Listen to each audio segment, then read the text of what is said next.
Cancer-related cases are rising significantly, with increasing complexity in diagnosis and treatment. As oncology science evolves with new discoveries and therapeutic models, the fight against cancer demands an integrated approach among organizations and healthcare professionals. IAIO, the world's fastest-growing integrated oncology network, stands to fight cancer through three core verticals: content, community, and innovation.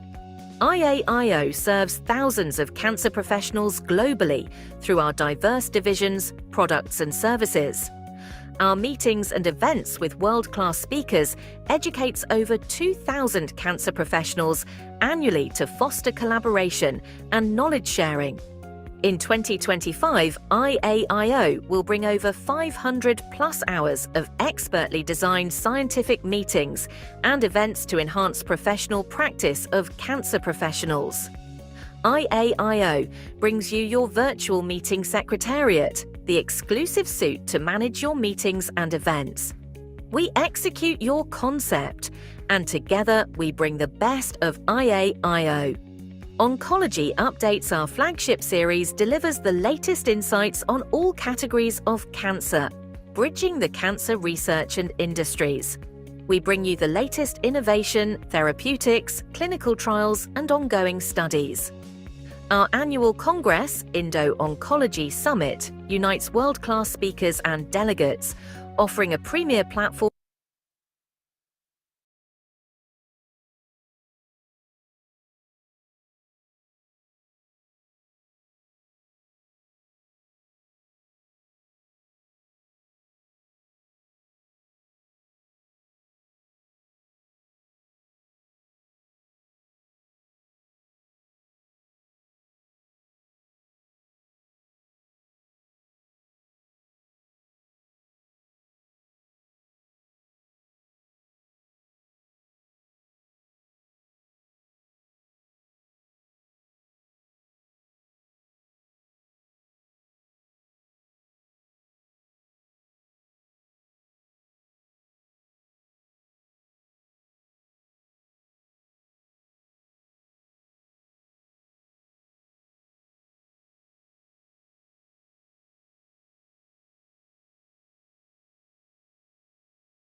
A very good evening, everyone. We'll start the event in a couple of minutes.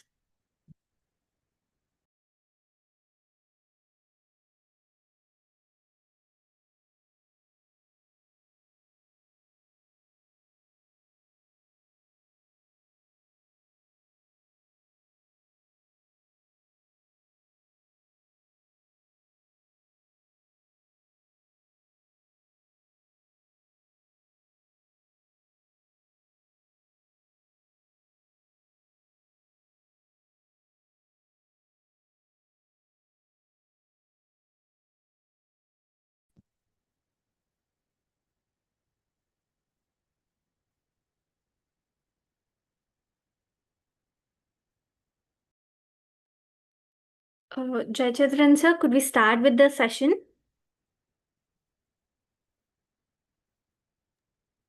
Yes, we can start. Okay, sir. Thank you.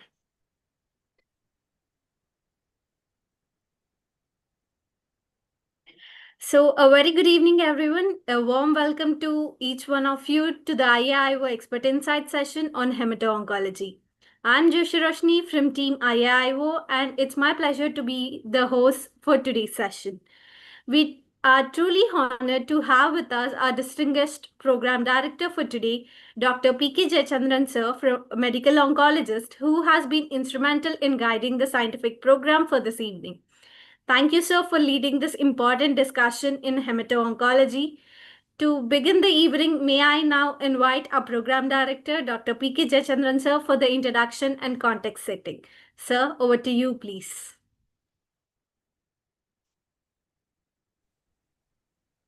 I thank the IAIO and the organizers as the organizer and giving me opportunity. I thank the Pfizer Guerrilla Oncology for giving a sponsor for this program. And this is a series of hemato-oncology by expert insights. And I think this is the second program which we are conducting. The first one, which is over on acute myeloid leukemia. The second one which they're going with is the acute lymphoblastic leukemia. It's one of the second most common acute leukemias diagnosed after AML.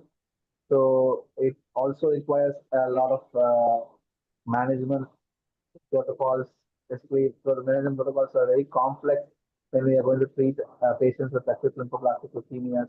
There are a lot of newer treatments like inotuzumab, blinatumomab, CAR-T coming up into the picture of treatment in ALL. So we need to discuss a lot about this disease. So we go directly straight away into the program now and start the proceedings. Thank you, sir. Over to you. Thank you, sir. Now, I would like to welcome our program director and the speaker of our first session, and we thank Pfizer for sponsoring this session. Now I'll call upon Dr. Jayachandran sir for the talk. Sir, over to you, please.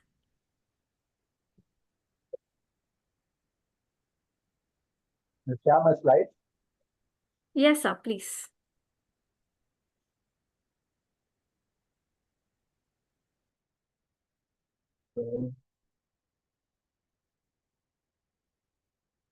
Yeah, is it visible or audible? Yes, sir, the slides are visible and you are perfectly audible. Okay. So I'm going to discuss about the role of inotuzumab in the evolving landscape of treatment of adult relapsed and refractory B acute lymphoblastic leukemia. So basically, in acute lymphoblastic leukemia, the patient journey after diagnosis starts with the treatment of induction of treatment with the regular protocols. There are a lot of protocols like the American protocols, UK protocol, and Indian protocol. We also have the European protocols. Each and every consultant or the centers prefer to have their own protocols derived, sometimes modified based on their needs. So I've been commonly using the BSM protocol, which is from the European protocol, which is modified to the Indian context. And a lot of people use hyperCVAD as an American protocol, or people use UKLL as a UK protocol. And there's also some Indian protocols like MCT 841, which is a very old protocol. And each and every protocol has its pros and cons, and almost has the same group of drugs combined in different names. Only the terminology changes, but at the end of the day, most of the time, the treatment what we give is similar to what in different protocols says. And they go into the induction, consolidation, and maintenance phase, which usually takes about 2 to 2.5 years of treatment for patients. So in BALL, about 40% to 35 to 40% of the patients have a relapse or a refractory disease at the end of treatment or relapse after some time. So the standard treatment is to give some salvage chemotherapy and to take the patient for stem cell transplantation if the patient is eligible for stem cell transplantation. So basically, the salvage chemotherapy, which was used in the earlier days, was a conventional chemotherapy which was more toxic and more intensive to start with. And even after such an intensive treatment and toxic treatment, patients do not achieve a good remission. The remission rates were dismal, like about 30 to 40% achieve a short duration of remission, maybe around few months of remission, but and give us a very small window of opportunity to take them for transplant.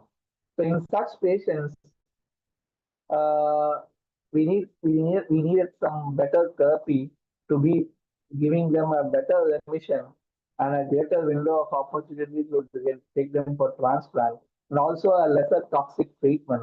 So then came all these targeted agents like the inotuzumab, blinatumomab, and the SCARP, the most recent one.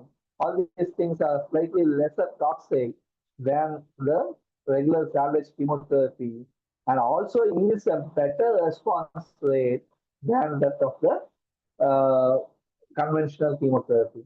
So if the patient goes on to a remission, the higher the number of patients goes into remission, we can have a more better outcomes because more patients can be taken up for transplant, and then more patients can be cured in setting. So, as I said, in patients with a regular standard chemotherapy, if the patient is in the first relapse, the response rate is only 40% with the conventional chemotherapy. We used to, again, it also has its own.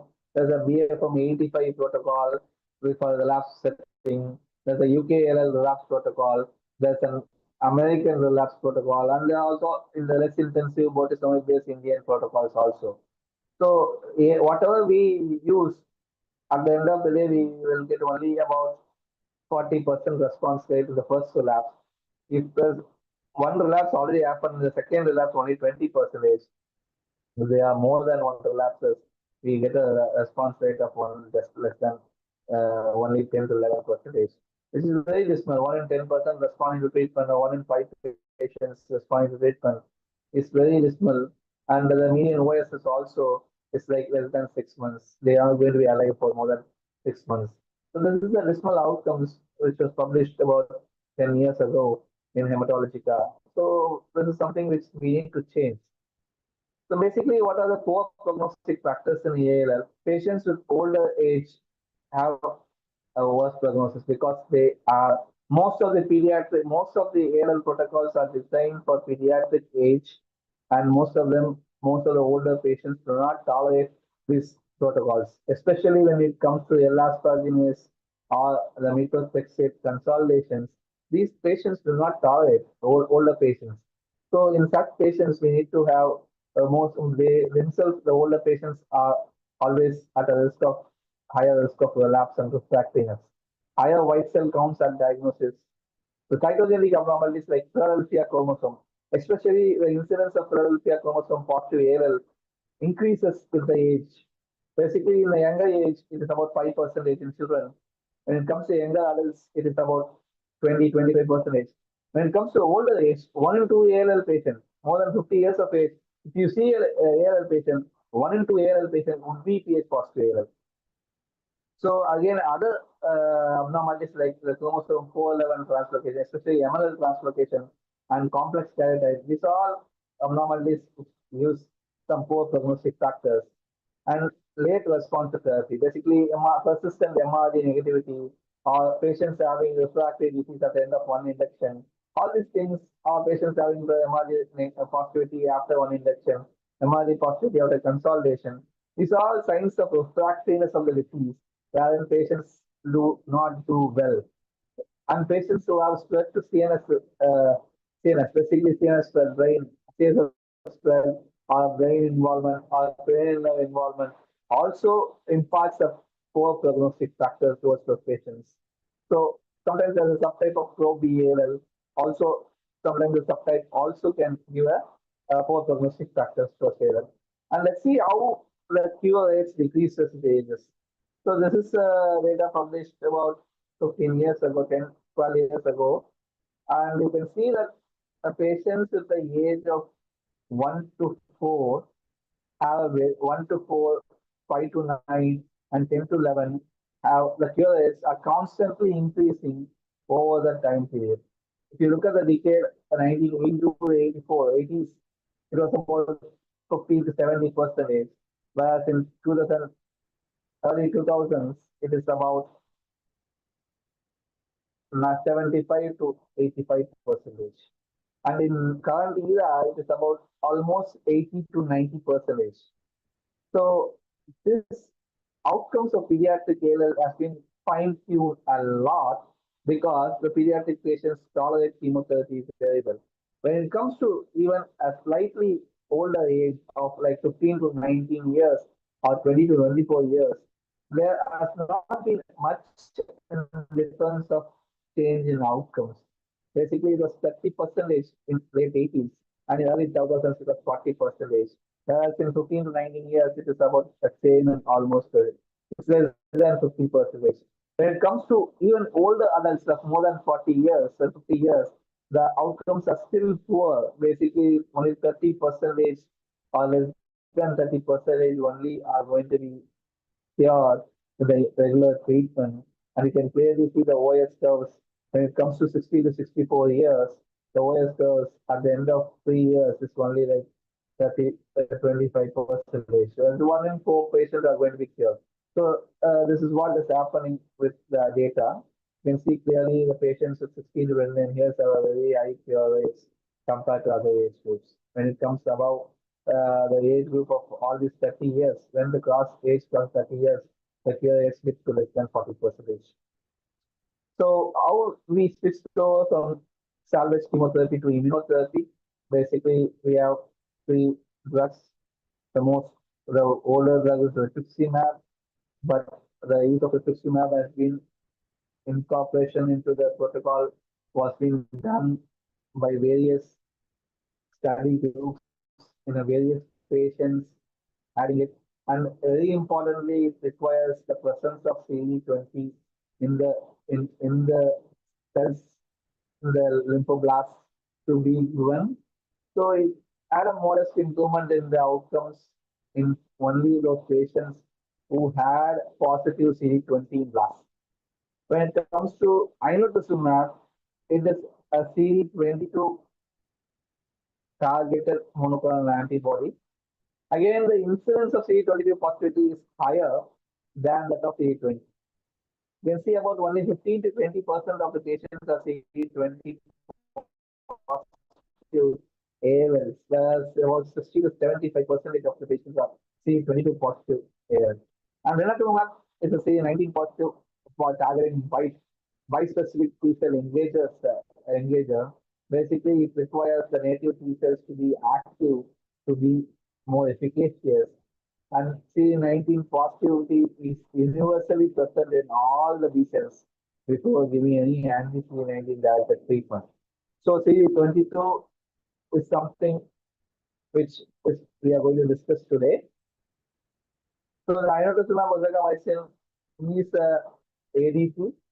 ADC is an antibody drug conjugate, wherein the CD22 antibody, the monoclonal antibody inotuzumab is linked with the ozagamicin, which is a calciamicin, which is a toxin, potent toxin, which has been tagged to the antibody. How CD22 is tested? Basically, CD22 is a differentiation antigen. It is present in almost all the early lineages, early progenitor B cells, flow B cells to the terminal differentiated B cells. Only when it turns to a plasma cells, the CD22 is lost. Otherwise, almost 80% of them would be having a CD22 when as a newly diagnosed setting. And basically, it is seen by a flow cytometry. And unlike the other antigens like CD20, if you give CD20 directed treatment, in the later line, CD20 may be suppressed by the cells. CD19 also can go through the same thing. When you give a suppression of CD19 by targeting drug, CD19 can be underexpressed in the later lines. CD22 does not have the same thing. And the amount of CD22 expression also does not correlate to the response. There are patients with 1%, 2% CD22 expression having an excellent response to treatment, and there are patients with 70% expression not having good response to treatment. So the amount of CD22 expression does not correlate to the response of CD22 targeted treatment. And also, other thing is CD22 suppression by any giving targeted treatment will not affect the CD22 expression at relapse as well. So MRD, again, we know the MRD is something which is very important in terms of getting into the patient for transplant. If the patient is MRD negative, the minimal residual disease negative, the patient outcomes are going to be very good. When compared to MRD positivity, then the outcomes are poor. So it is just better than a patient with a grass disease, not as equivalent to patients with MRD positive negativity. So MRD is something which is very important. So there are multiple ways of doing MRD. Basically, the multiparametric flow is the most commonly used modality of testing in India. However, there are other ways of doing it, and a lot of tests are coming slowly into India, like the clonoSEQ. clonoSEQ is the NGS of the B cell rearrangement, immunoglobulin gene rearrangement. And again, there's a qPCR for the same immunoglobulin gene rearrangement. So both of these things can be done, and now slowly there are tests which are available in India, which are generic clonoSEQs at this point of time available for a lot of our patients. So it can give us the MRD in a more deeper fashion so that we can be more sure that the patients are MRD negative before taking them into transplants. And the more beauty is that all your immunotherapies have a higher chance of putting the patient into an MRD negative state. So again, the dosage and administration of inotuzumab in the cycle 1 when the patient has a grass residual disease, you start with a dose of 0.8 mg per meter square on day 1, and it's given 3 weeks. Basically, day 8 is 0.5 mg per meter square, and day 15 is 0.5 mg per meter square. The cycle is for about 21 to 28 days. If the patient achieves response, and then a CR, CRI, the subsequent cycles are dosed at day 1 8 to clear 0.5 mg per meter square. If the patient does not achieve CR, then similar as the first cycle. So if the patient is intended to take up for transplant, you should not go more than 2 cycles of inotuzumab because there's a higher risk of veno-occlusive disease while you take up the patient for transplant. So if you are aiming to take the patient for transplant, you should not consider more than 2 cycles. If the patient is transplant ineligible, then you can go up to 6 cycles of the first transplant. So this is the data again. Inotuzumab in this subset of patients, the CR rates were 81%. So what I was telling is 40% or 30% was has become CR rates of 81%. The chemotherapy on the other hand has given only 29% response rate. So we have almost 60% higher number of patients to offer them transplant. Again, in MRD negativity, also, if you look at 78% MRD negativity versus 28%, it was extremely significant. And you have more numbers of patients getting into MRD negativity and more better outcomes when you take them up for transplant. And if you look at the curves, the median OS, inotuzumab at salvage 1, S1 is salvage 1 as the first relapse. The outcomes only with inotuzumab, and the transplant numbers were less in this number in this subset.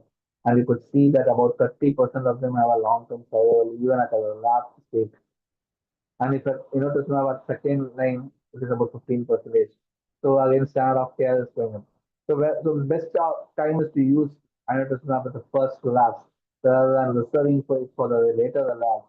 So if you use it at the first line, you have a very good long-term outcome of about 20%, even in a relapse setting. And if you take them for transplant, you can still improve the outcomes of ALL.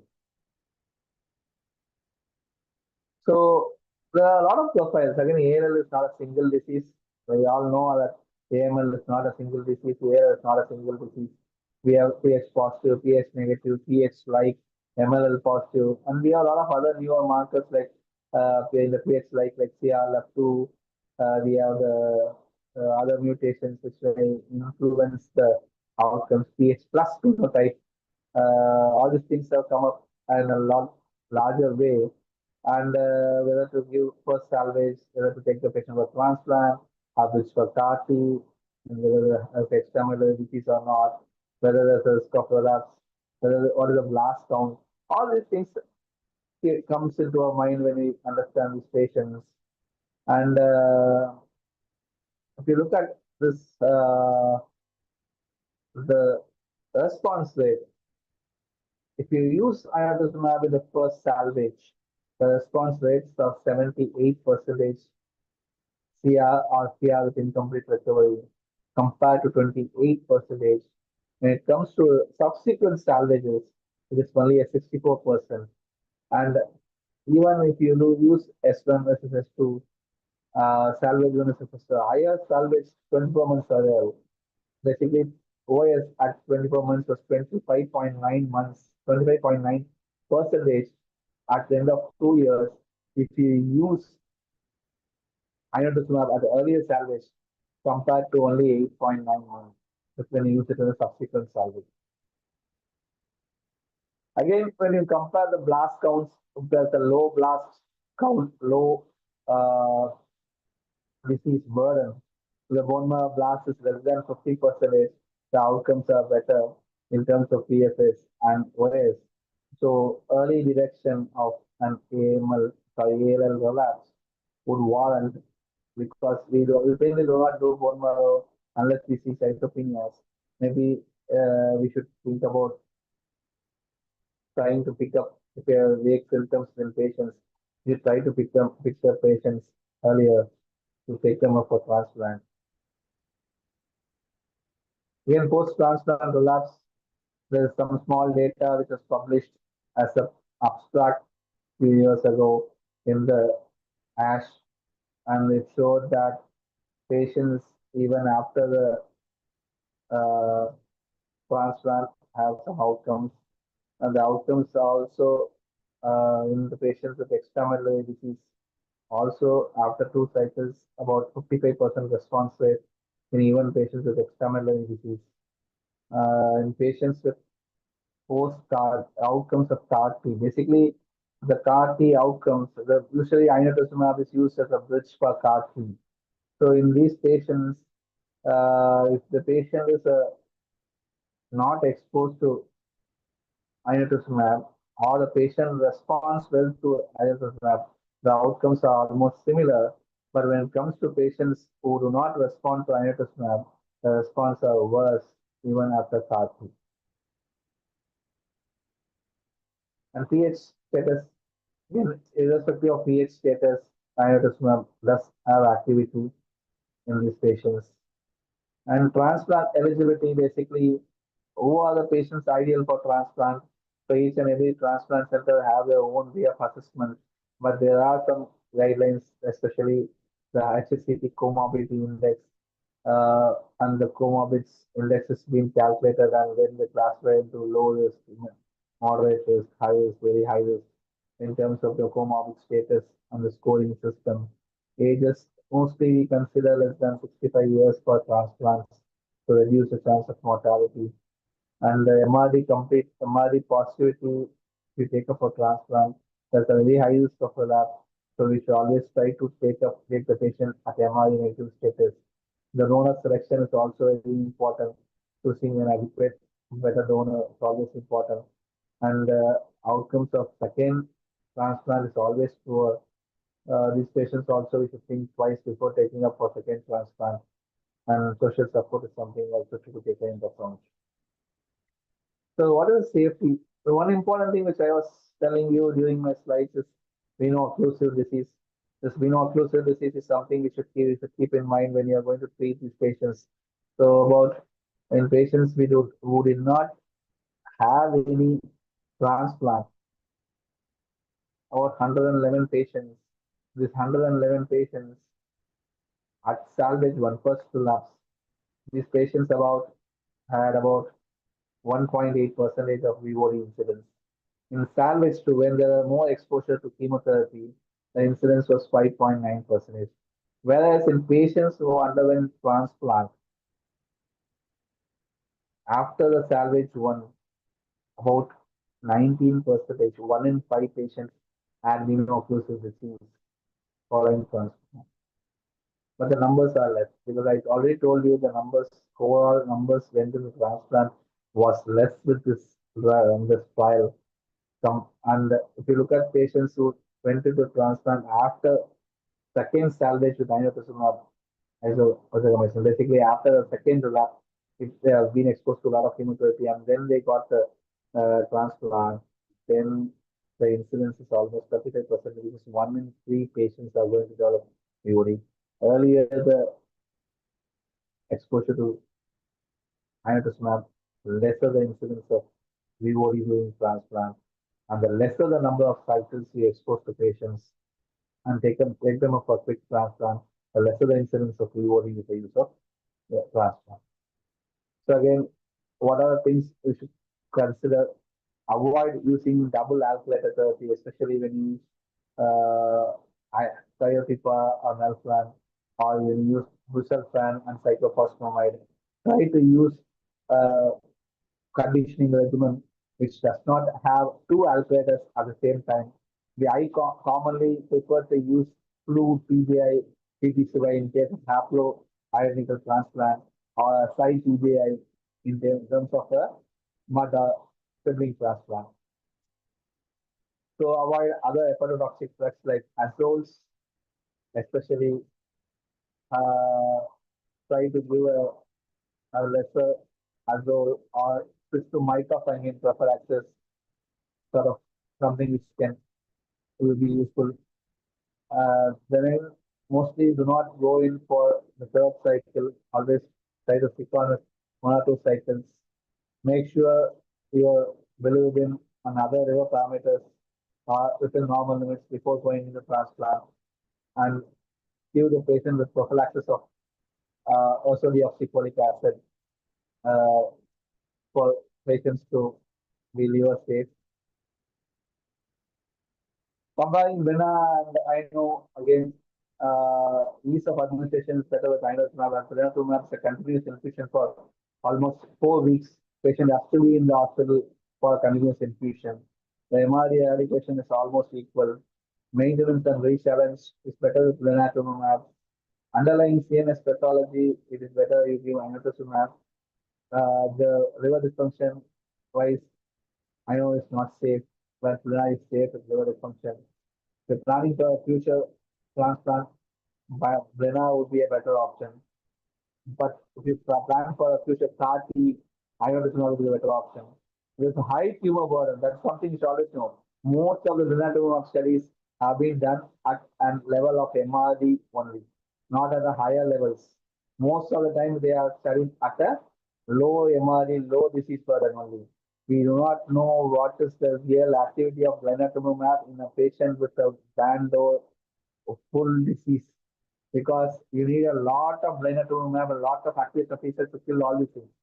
So a lot of studies have not been published, are not been done when there's a full-blown relapse and blinatumomab activity is questionable there.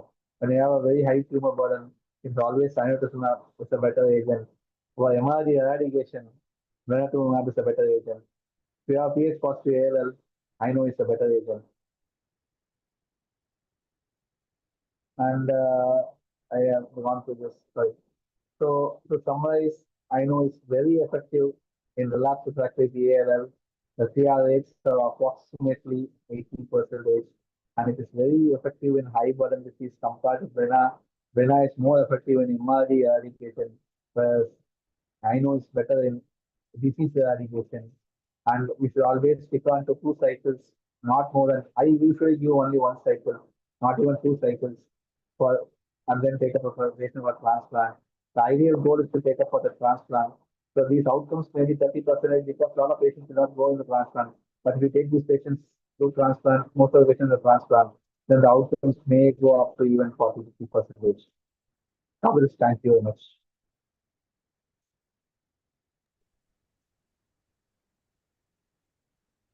Thank you so much sir, for this enlightening session. Now, before the discussion, we would now proceed to panel discussion on the right sequence of management of refractory acute lymphoblastic leukemia. For this, I'm delighted to welcome our moderator, Dr. Saju SV, along with our esteemed panelists, Dr. Karthik Rangaraj, Dr. Aditya Murli, and Dr. P.K. Jayachandran, sir. We look forward to a highly engaging and insightful discussion. Over to the panel. In Bangalore, amidst rain, I think unfortunately he could not join because he's in amidst rain and bad traffic. So we'll go on with this. Yeah, sure. So thank you, Roshni, for the introduction. So I also thank the IAO organizers for giving me this opportunity. So I welcome today's panelists, Dr. Karthik Rangaraj and Dr. Jayachandran for the panel discussion. So let me share my screen.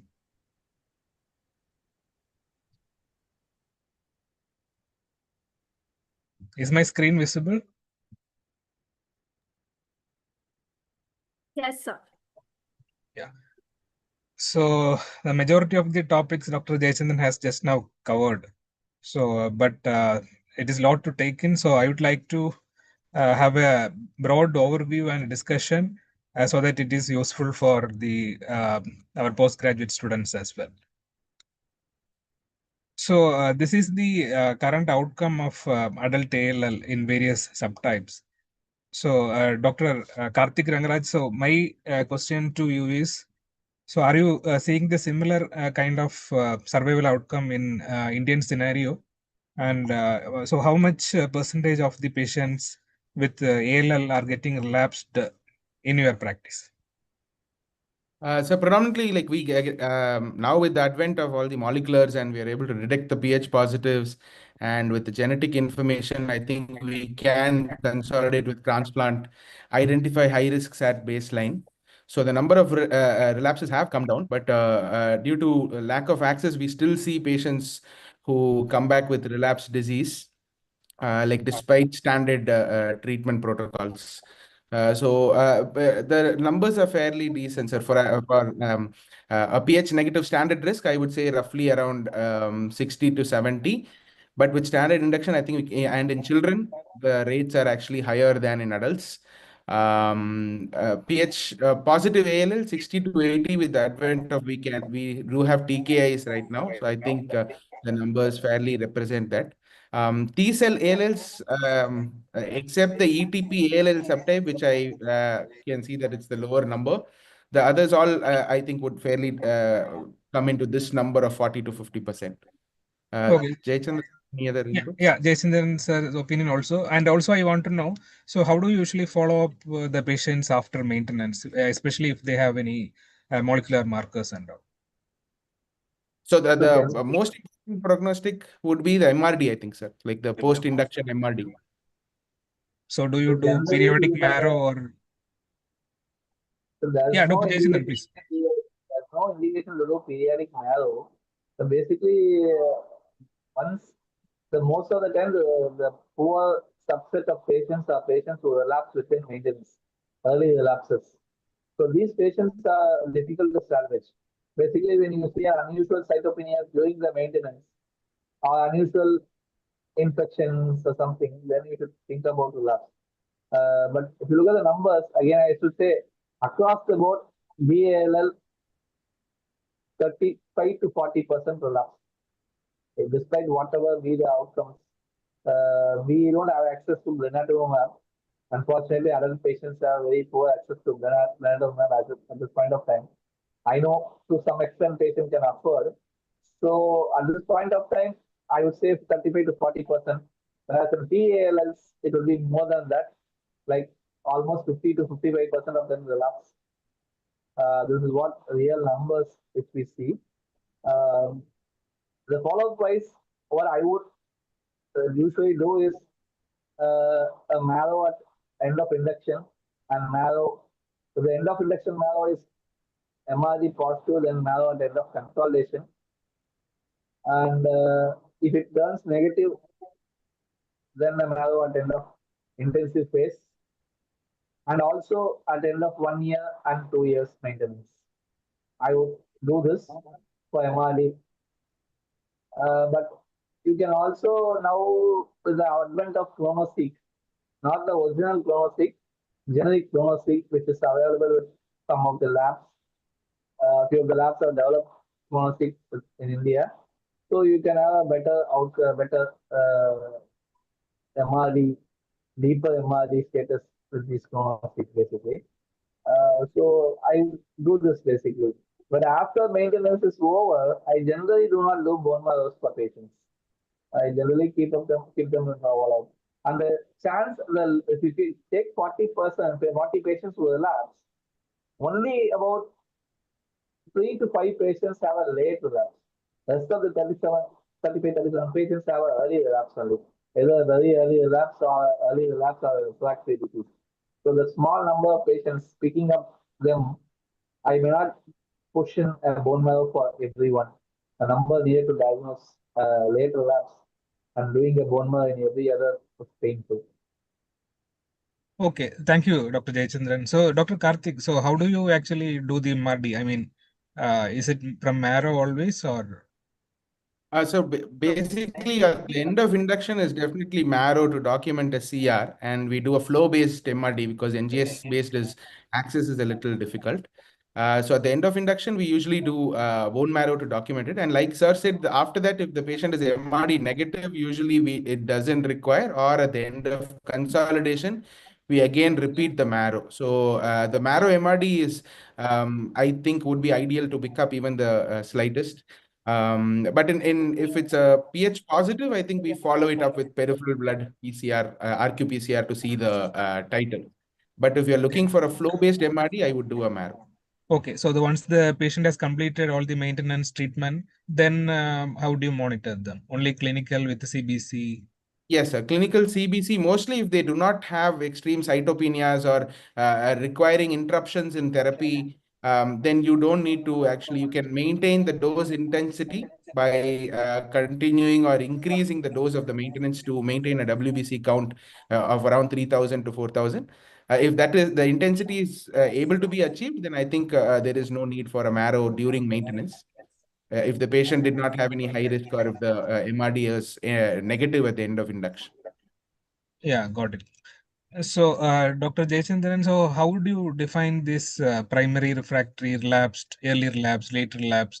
I mean, do we manage both these differently or the same in the end? Yeah, at the end of the day, management is same.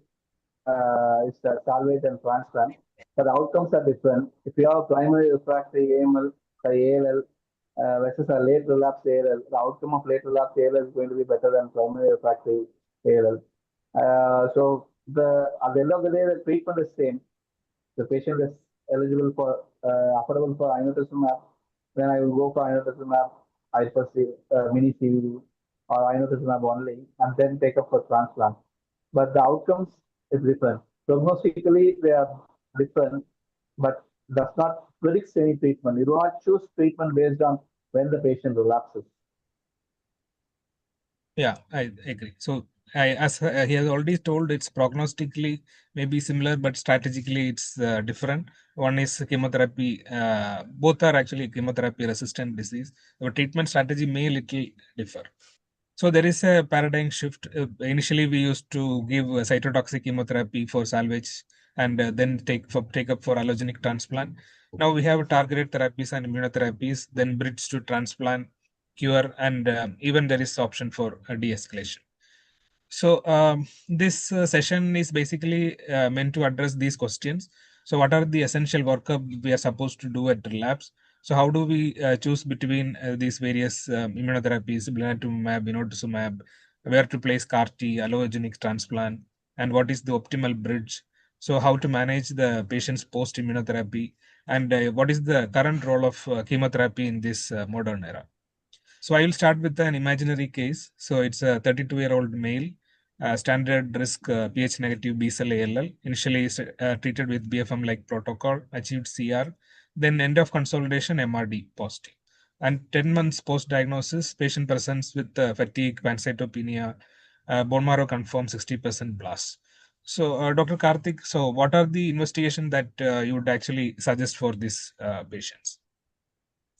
So basically, bone marrow was done for this patient. So that's how the diagnosis was made. I'd probably look into see if there is any clonal abnormalities and send an NGS to see if there are any high risk markers. Like, for example, if this is a very early relapse, which is very unlikely because the patient initial genetics is not mentioned. But if the patient had any was standard risk to begin with and has relapsed very early, I'd look for any new mutations like IKZF1 or something which might put them in a high risk. The other things is at relapse, we would have to evaluate for the other extramedullary sites, also look for the CNS with the CSF analysis to see if it's only isolated medullary or also an extramedullary relapse. Other than that, I think I would do a karyotyping also when the marrow was done to see if there is any clonal involvement, like progression from the initial karyotype. Yeah, I completely agree with the plan. So, Dr. Jayachandran, do you want to add anything, or you will agree with whatever Dr. Karthik has suggested? The patient, I do a CNS evaluation, basically look at the CNS evaluation. Additionally, testicular evaluation for looking at testicular relapse. So sometimes patients have extramedullary bone involvement in case of BALL. So, and CALS can have present with mediastinal masses. So these patients should also have some imagings, especially could be a PET or CT scan to look for any other extramedullary set of disease. Females can have ovarian involvement, kidney involvement in patients. These things all should be ruled out. So basically, when you're going to take up a transplant, you also should know that whether the extramedullary disease also has gone to remission before transplant. So extramedullary evaluation, how frequently we do a PET, I don't know. But I've seen a lot of patients who have had extramedullary disease additionally picked up by some other, basically we would have gone in to do a CT chest or a CT abdomen for some other reasons. Then you would have picked up a ovarian involvement. We have seen a patient with a bone involvement, basically a bone involvement in the talus bone involvement. We have patients with scapula involvement. So something which we need to think about is extramedullary disease. If you clinically suspect extramedullary disease, do an imaging for the patient also. Okay, thank you. So this patient workup was done. So immunophenotype blasts are CD19 positive, 22 positive, 20 dim. There are no molecular-wise actionable mutations, pH negative, CNS workup negative, good performance status. He is eligible for aggressive therapy. So the goal is to bridge the treatment to a matched unrelated donor allogenic transplant. So here the goal of the therapy is always going to be cure for the patient as the first step. So then we have to consider the option of like CAR-T, whether it can be curative without transplant. And ultimately in future, this patient can relapse as well. So how do you usually communicate these goals with your patients? Dr. Karthik, please. So usually the ideal way is to look for some form of salvage chemotherapy followed by consolidation with the transplant. But since the advent of CAR-T, that's a particular subset of patients who might not have been eligible for an intensive salvage regimen like FLAG-IDA or some salvage chemotherapy. They still have the option of coming into remission with CAR-based therapies. So once they come into remission, ideally it would need an allogenic transplant consolidation. But I think the usual studies, even the Tisacin cell study told us like around 30 to 40% can be curative with just CAR-T, but that would be a small subset who are CAR-T eligible but transplant ineligible. So we can achieve cure, but for the current day practice, I would always want to try to consolidate if there is a option available. Dr. So Jayachandran? what I would sequence best in this patient is I would plan for CAR-T and a transplant SOS. So I would give collect the patient's cells, lymphocytes, send it for CAR-T production. I would take up a bridge for inotuzumab, not a full inotuzumab course. I would take the patient for 2 doses inotuzumab, day 1, day 8 inotuzumab, reduce the disease burden, give CAR-T. After CAR-T, I will monitor the MRD and the B-cell aplasia closely. The moment if there's a B-cell aplasia loss, I will give the transplant. I will keep the transplant ready, work the donor, match, everything ready. The moment patient loses a B-cell aplasia, I would transplant the patient. Or the patient does not lose B-cell aplasia, or the patient does not have any MRD positivity, I'll just continue follow. But as Karthik said, even with the data of various international CAR-T, basically adults, the CAR-T approved is breast cell. It's called a Tecartus. And other one is OB cell, which is from the autologous group. So these two are the CAR-Ts approved for the adults, whereas in pediatrics, it is Xanthine cell, which is up to 25 years. So there's only about 25 to 30% of the patients who may be on this path where CAR-T can cure without transplant, but you should not tell the patient that CAR-T will be the only treatment, and just because in most of the 50% of the patients who responded to CAR-T would require transplant. So you should be prepared, patients should be prepared in the mindset that they will require transplant at any point of time within a span of 1 month.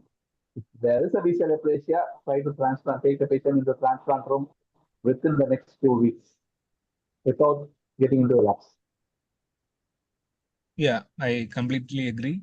So coming to the treatment option. So initially we were using cytotoxic chemotherapy like Flagide, Hypercived and all.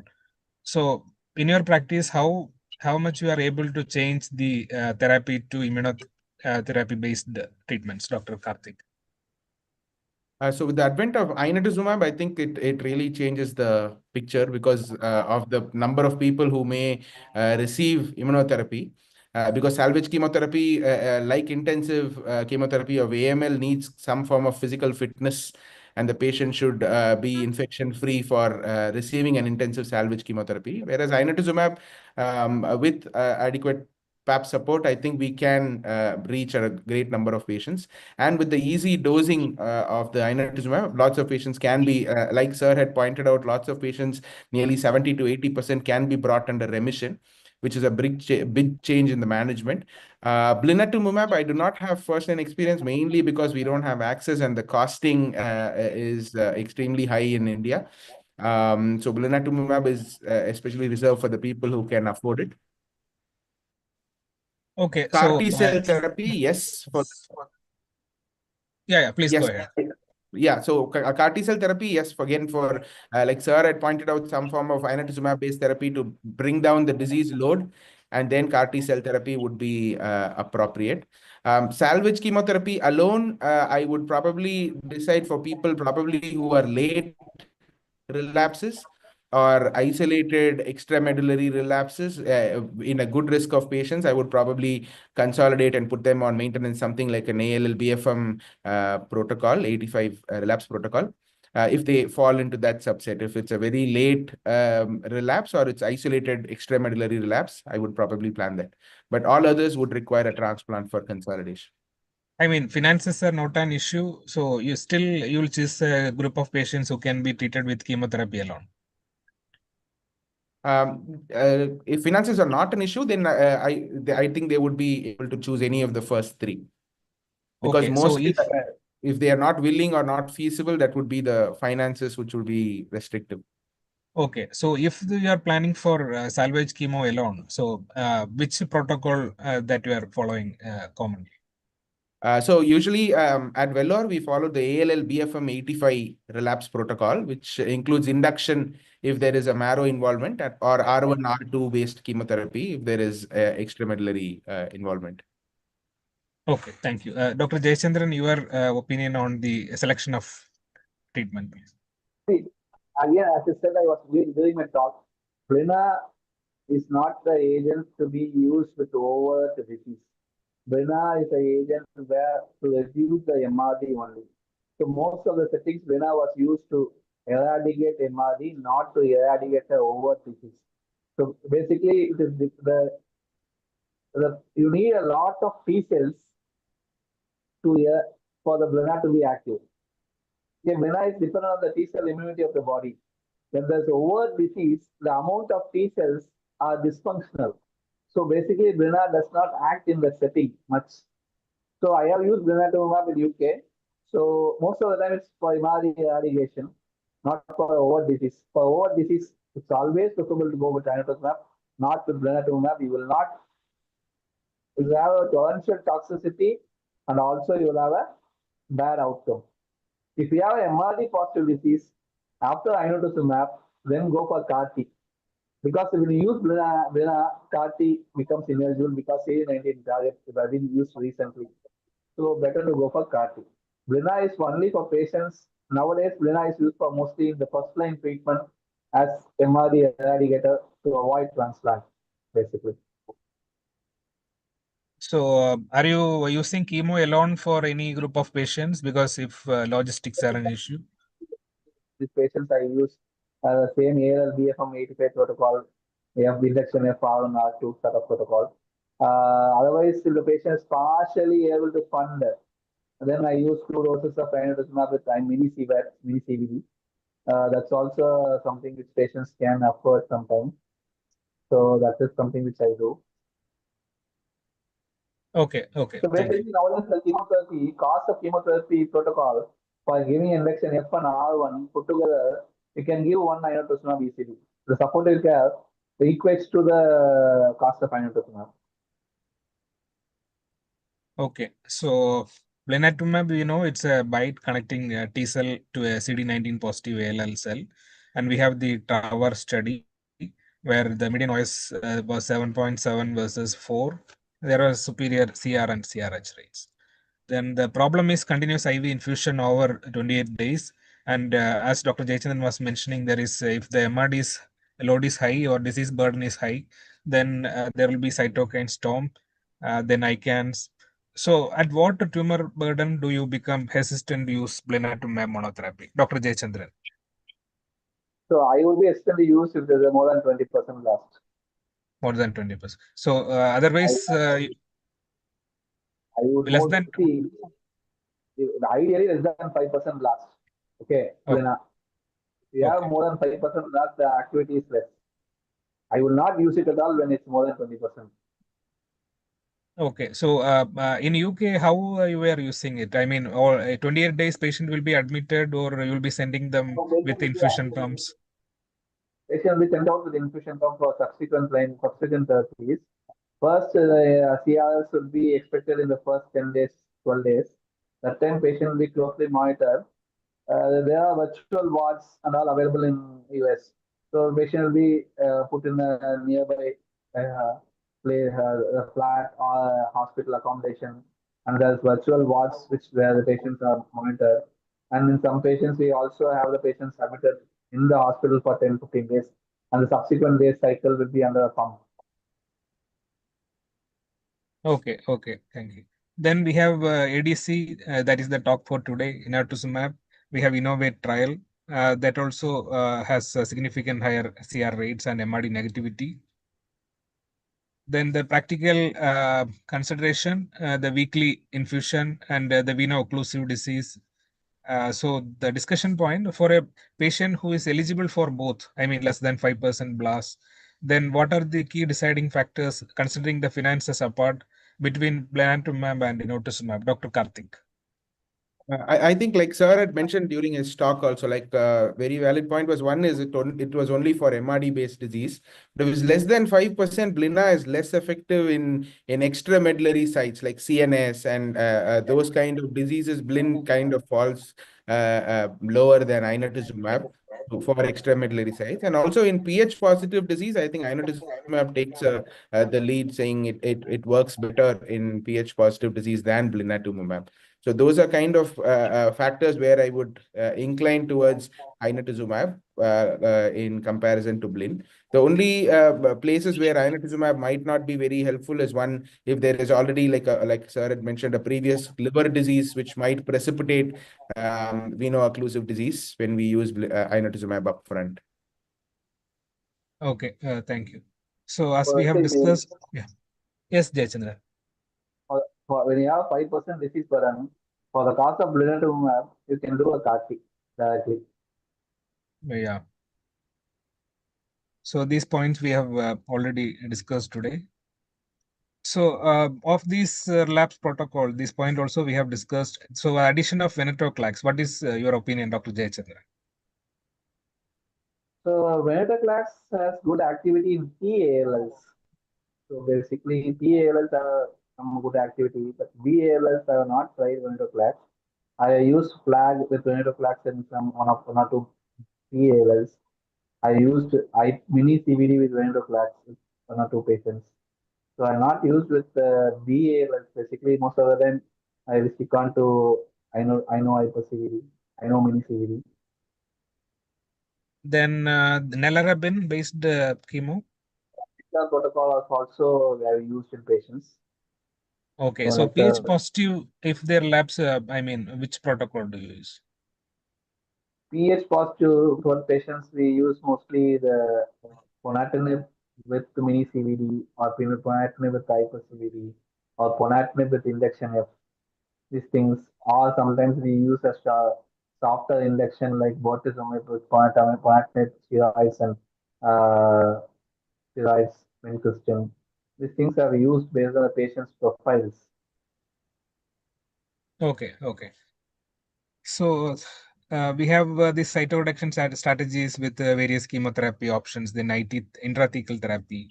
So coming to the intrathecal therapy, so when you are giving the inotuzumab, how usually you space the intrathecal therapy, Dr. Karthik? So intrathecal therapy basically based on whether they are positive at baseline or like clear at relapse. So if they are positive, that would be weekly till they attain a negative CSF status, which or minimum of at least 6 doses. So we would follow that if they are positive at the beginning. If they are not, then probably the CSF prophylactic kind of an IT therapy would be every 3 monthly during maintenance. Okay, Dr. Jayachandran, do you, I mean, regularly use any prophylactic IT therapy during inotuzumab without those patients who doesn't have any CNS involvement? So yeah, so I use some form of IT therapy because they are more when they have a relapse. Obviously, when you use inotuzumab, there's an increased risk of CNS disease also. So generally, I use like before taking up to transplant, at least I give 2 to 3 doses of IT methotrexate or methotrexate with hydrocortisone before taking up them for transplant. So usually I do this. Okay, okay. So what I So do is basically my standard protocol is giving an INO with mini CVD, workup for transplant, give one R1, and then get for transplant because I need some form of high-dose methotrexate also before transplant. So R1 will have a high-dose methotrexate. So generally before transplant for working up time, I will use because either a form of high-dose RRC high dose methotrexate before, because your IT methotrexate does not clear the parenchymal disease. If any small parenchymal disease is there, there is no acts on the meningeal disease. So my point is always I also use one R1 before taking up for the transplant. Okay. So this slide actually shows that chemotherapy alone is not going to give much survival advantage in relapsed refractory ALL. So you can see the OS probability that ranges from 5-year to 3-year survival. That's only some 10 to 24% maximum. So coming to the CAR T therapy, so we have Tisagen, Leclusel, Brexucabtagene Autolusel. We have this pivotal trials, Eliana as well as Zuma 3. So the immunotherapy current regulatory status. So we have a blinatumomab, even subcutaneous form is available, inotuzumab. So the 3 CAR T. So Dr. Jayachandran, so among these CAR T, which are currently approved and available in India, and what about the subcutaneous blinatumomab? Substitute even IV Brina is not available in India. We have Okay. only the we don't. I have not used subscript Lina even in UK. I have not seen it. Only I think US it may be available. I know I have used in both India and in UK. And if you look at CAR-T, all these three CAR-Ts I have used. So both Axicell, it is not Axicell, basically it is Brexucell. CAR-T basically in patients over here, it's a similar product to Axicell only, but it is called Brexucell. The products, the concept are same, but the way to do the product, the patency differs because both the product Axicell and the Brexucell, it's called Escata and this is called as Picatus. Axicell is used for patients with lymphomas, whereas Rexucell is used for patients with ALL and mantle cell leukemia because they are slightly different process while they process the lymphocytes collected, because they will add an additional step to detect the tumor cells and then remove the tumor cells in ALL and mantle cell leukemia, mantle cell lymphoma, wherein you can have peripheral contamination of tumor cells. So those tumor cells are separated before getting them into the transduction phase or activation phase. So that step is changed. So they had to release two different products, Ticatus and the Escata. So Ticatus is approved for adult more than 25 years of age in UK. Tisacel is approved for less than 25 years ALL in UK. And Obicell was in clinical trial. It was the UK-based company which was doing the clinical trial, and so I had used it in about 6 patients in clinical trial in UK. About it is two fractionated infusion of day one and day 10 infusion. So you have lesser incidence of CRS and the most better the outcomes of these three. The best outcomes is with OB cell. Basically, it's the best as of now available for ALL all across the world. Even it's been after I came back from UK last year, it was approved by the FDA and it's been in use in UK and in US now. So all these three cars are not available in India. In India, the Indian made cars are only available. The data for Indian long-term data has not yet been published, but still in ALL, only the Immunoax car has been approved. We don't have the other car T approved for leukemias, so we are left out with only one product. I think the outcomes in leukemia are slightly better than lymphoma. So I think we cannot extrapolate the long-term data of these products to this. Always have a caution to these patients. Do not view the outcomes of international cars before seeing our own international long-term data. Okay. Thank you. So this is the comparison of blinatumomab with versus standard of care versus inotuzumab with standard of care. So is there any role of combining blina or ino with chemotherapy, Dr. Karthik? So are you using as a single agent, or is there any particular subsets of patients where you combine with some chemo? So inotuzumab, I think there is an inotuzumab mini hyper CVAT, like sir had suggested. That is, I think the MD Anderson data. So in patients who have relapsed and who may not tolerate a transplant, so that's a transplant-free protocol with a pump maintenance.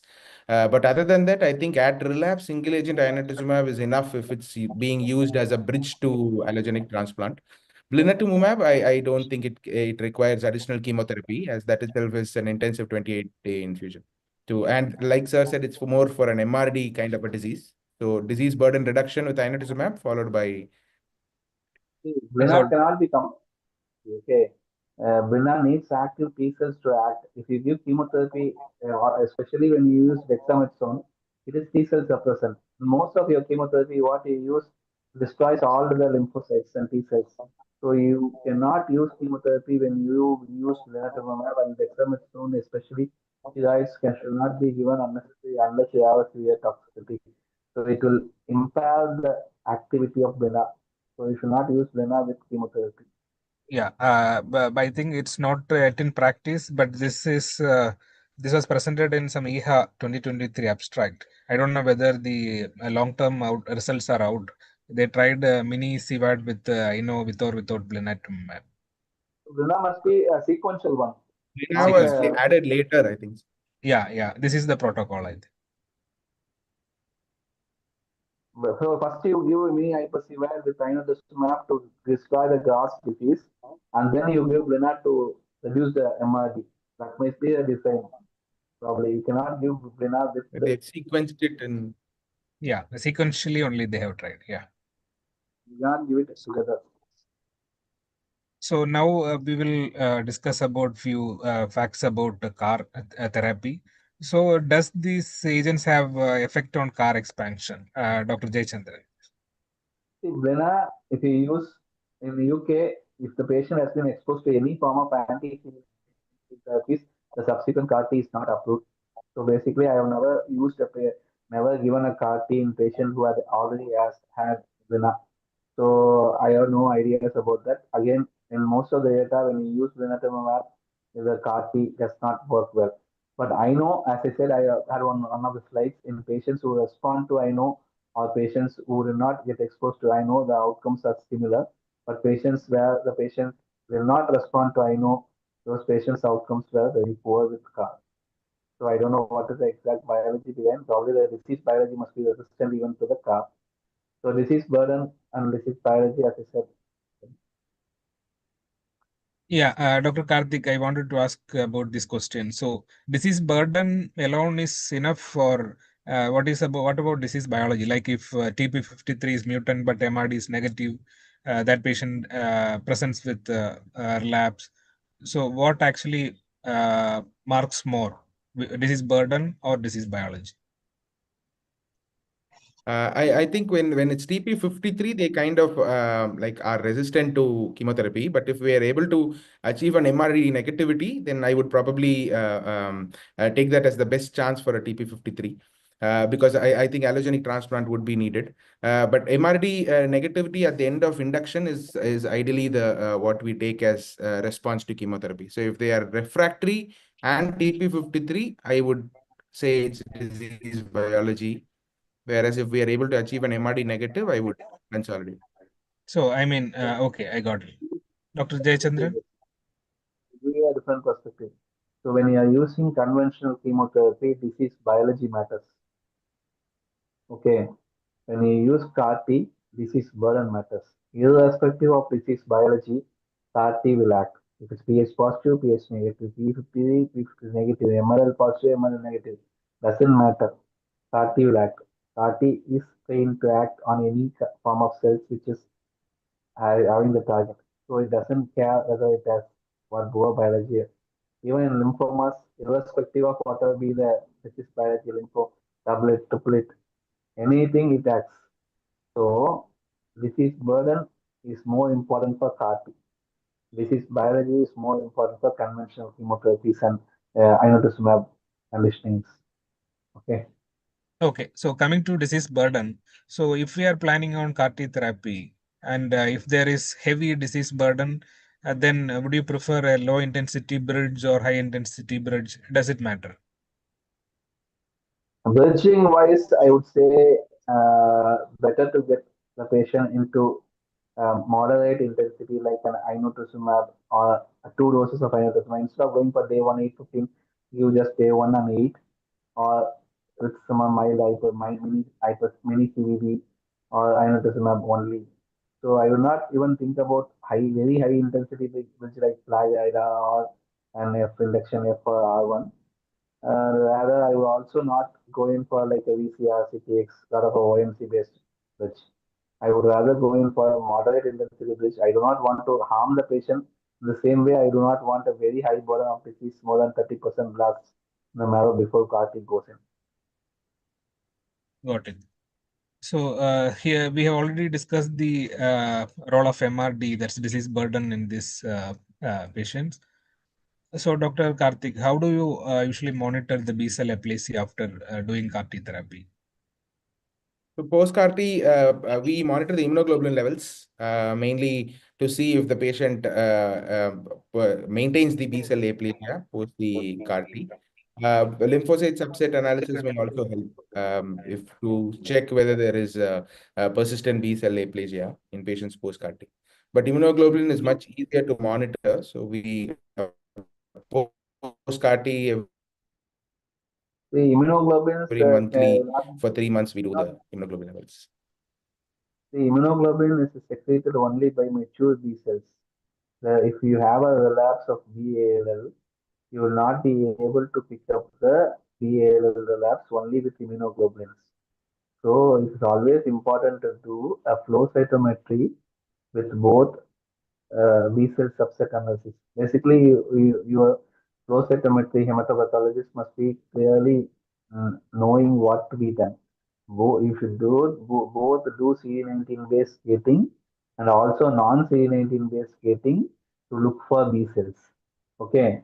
So basically, CD19 based gating is to look for B cell aplasia, and non CD19 based gating is for looking at MRD for the disease. So B cell aplasia in the peripheral blood, you should be doing a CD19 based gating to look for B cell persistent loss of B cell aplasia. In the bone marrow, you should be doing a non-CD19 based gating to look at MRD disease to look for non-CD19 positive relapses. So it is important to monitor this along with immunoglobulins. So I have seen a lot of patients do not go in for immunoglobulin suppression in patients after these ALS. Only about 50% of them have suppression of immunoglobulin with the international CARs. And even in that 50% of the patients who are low immunoglobulin, only 10-15% of them develop infections. So immunoglobulin may be a surrogate marker, but in the real world scenario, it cannot be equated to B cell aplasia. B cell aplasia should be tested by flow, B cell subset analysis, lymphocyte subset analysis, the blood. So how often do you check the blood? I do it on day 30, 60, 90 every month. If it's ALL, lymphoma means I do a slightly relaxed way, but day 30, 90, 60, 60, 90, I do it. So every month I do a B cell subset, lymphocyte subset to closely look for any loss of B cell aplasia. And the Okay, so MRD, I Dr. think it would be from the marrow, no, sir? Like MRD from the marrow at day 30. Again, day 90, but B cell subset will be on day 30, 60, and 90. 60 and 90. So Dr. But Karthik, flow is different for both these things. But your flow cytometry doctor should be very well equipped to know all these things. If you send to a lab which doesn't understand these external labs, you will end up in getting a wrong report, a wrong interpretation. yeah, so Dr. Karthik, so after CAR T cell therapy, how do you decide which all patients require any allogenic transplant or not? Like we discussed, like till date, I would always want to, like sir had said, we would want to consolidate with allogenic transplant. But if you have suggested saying, see, MRD positive disease, if we are giving CAR T to bring them into an MRD negative state, then I would probably say like pre-CAR T MRD positivity, I would definitely want to transplant. And like sir said, if there is a loss of B cell aplasia post CAR T while we are monitoring at day 30, 60, and 90, then I would consolidate with transplant. Okay, so what, Dr. Jayachandran, what is your opinion? And also, what is this difference in BALL, TLL, and what is the chance of CAR T failure if the patient is in MRD negative? See, the CAR T is usually done for clearing the MRD or clearing a disease, grass disease. So you can have transplant in the background. Ideally, most of the Indian patients would require transplant because Indian CAR T's efficacy has not been fully released data. So I would not take a chance. The most recent patient which I did was had a loss of B cell aplasia on day 60, and within 20 days we took the patient for an aplo transplant because we explained the patient clearly that he will require transplant at any point of time. So the patient had a loss of B cell aplasia on day 60, but the MRD was negative on day 60. Immediately we took the patient for aplo transplant. The patient is doing well now. So, but it is only done for patients MRD eradication. So, patient at the background for whatever, like the backup transplant. For TALL, any patient is to transplant. There's no role of doing keeping under thing and all.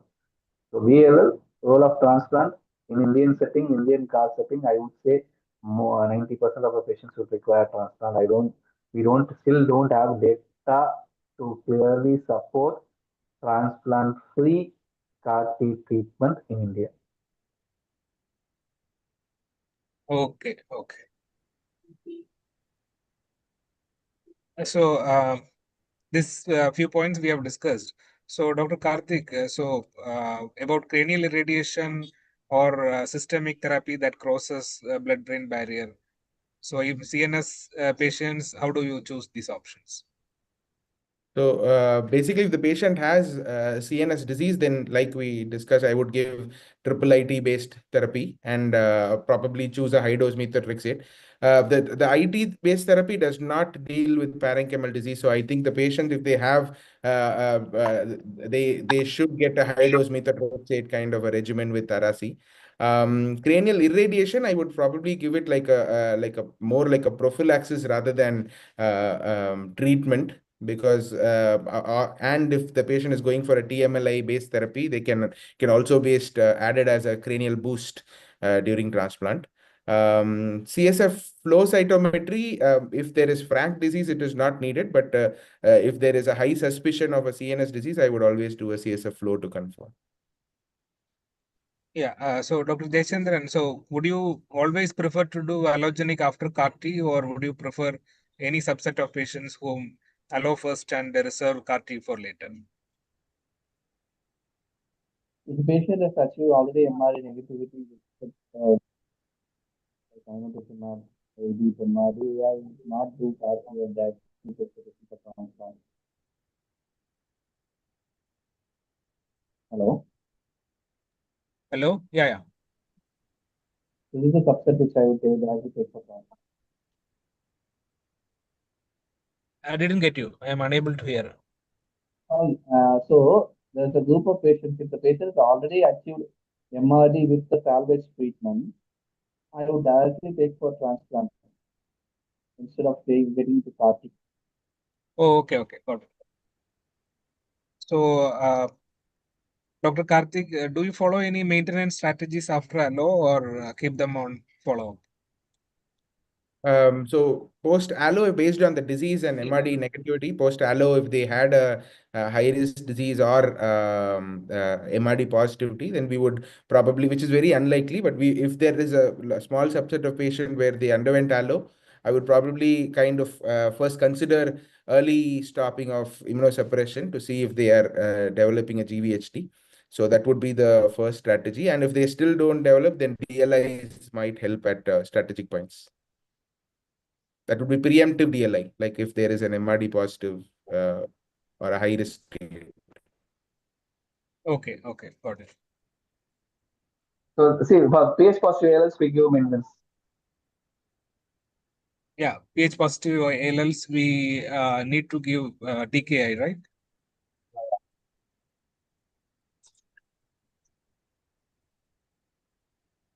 So this is another hypothetical case, 42-year-old lady, pH negative B cell ALL, received frontline treatment with hyperfractionated C word, then relapsed following frontline treatment. The ultimate goal is to refer this patient for CAR T. So what are the therapy options to induce remission prior to CAR T cell therapy? So this we have already discussed. We have probably we would use inotuzumab based therapy in our set of patients. So I think these are repeat slides. I think we are out of time also. So Dr. Jayachandran, the last question to you. So about CRS prevention, do you follow any protocols or monitor them? For CAR T, CRS prevention, there's no strategy for CRS prevention. You need some CRS to happen. Okay, so you should not go and treat with dexamethasone. For CRS, it's always supportive care and tocilizumab. Do not try to hit the cells. Try to address the cytokines only. So basically, I would try to reduce the cytokine rather than trying to reduce the cells. If basically dexamethasone is reserved only for grade 4 CRS or grade 3 CRS when it goes out of control. If you give dexamethasone, it will suppress the T cell activity. When you give tocilizumab, it reduces the cytokines released by the T cells only. So you address the cytokines rather than addressing the cells. So for only ICANS, dexamethasone is given when it crosses grade 1. For CRS, it is reserved for grade 3 or 4 only. So it's only always supported care and tocilizumab.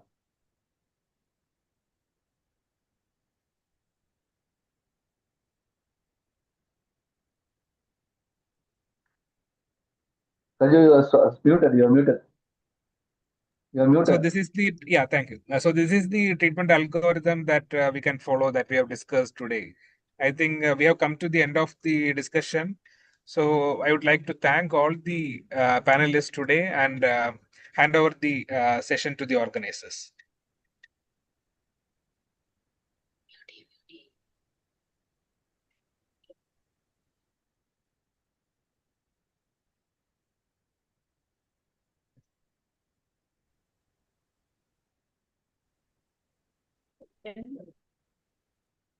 So if there are no and we'll wind up this session. Thank you to all our esteemed speakers and panelists for your expertise and enriching us with your valuable perspectives. A special thanks to our program director, Dr. P.K. Jayachandran sir, for guiding us this session. We also gratefully acknowledge Pfizer and Cadila team for their support in today's scientific program. On behalf of Team IIO, I extend our gratitude to all the participants for joining us today and making this session a success. We'll look forward to seeing you again at our upcoming IIO Expert Insights and Conference. Have a great evening ahead. Thank you. Thank you all. Thank Bye-bye. you all. Good night to all. Bye.